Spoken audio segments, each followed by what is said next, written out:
de football. La crise née de l'Assemblée générale élective de la Fédération guinéenne de football de 2022 a poussé la FIFA à installer un comité de normalisation le 25 novembre 2021 avec un mandat clair et précis.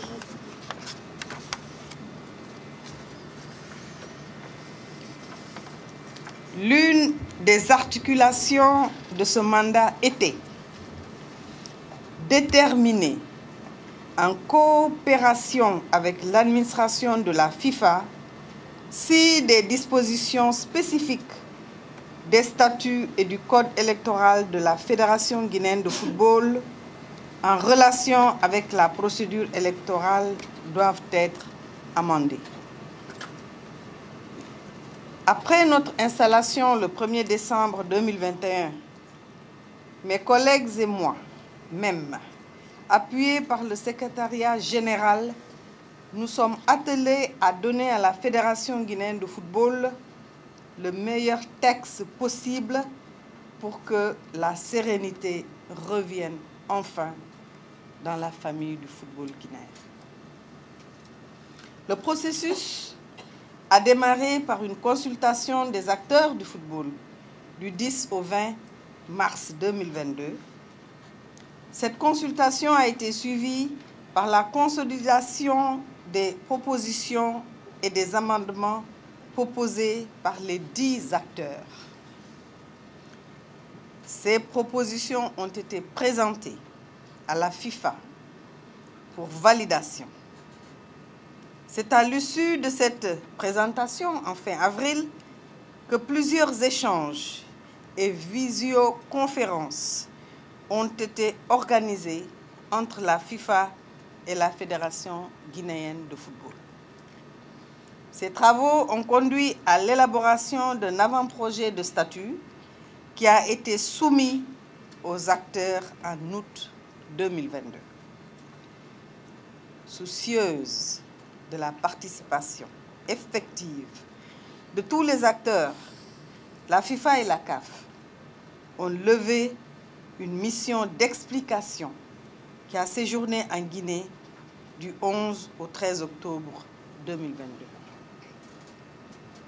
Cette mission avait pour objectif d'échanger sur les nouveaux textes et de prendre en compte les remarques et suggestions des acteurs que vous êtes. C'est suite à cette mission conjointe que cette version finale des statuts de la Fédération guinéenne de football a été transmise en vue de son adoption aujourd'hui. Je tiens à informer les délégués ici présents que ces statuts sont pleinement conformes aux dispositions et exigences obligatoires contenues dans les statuts, règlements, directives et décisions de la FIFA et de la CAF. Nous en avons tenu entièrement compte. L'élaboration de ces statuts a tenu compte, en effet, des principes de bonne gouvernance, de démocratie, de transparence, etc. Cela est inéluctable aujourd'hui au niveau des fédérations du monde entier. La démocratie, la bonne gouvernance et la transparence dans le monde du football mondial. C'est pour toutes ces raisons que je vous invite, mesdames et messieurs les délégués, à adopter ces statuts pour le meilleur du football et de la famille du football. L'ouverture solennelle de cette auguste assemblée me donne l'occasion de vous exprimer à vous, Monsieur le ministre, toute ma gratitude pour l'accompagnement et le soutien qui ont été constants pour le CONOR, auquel le CONOR a bénéficié pendant toute son installation, et j'espère continuer et que le CONOR continue aussi à bénéficier. J'aimerais également adresser mes sincères remerciements aux acteurs du football. Malgré tout, hein, on est ensemble. Par la hauteur d'esprit et la franche collaboration, malgré certaines divergences que nous avons eues. C'est inhérent à la vie et c'est inhérent aux communautés.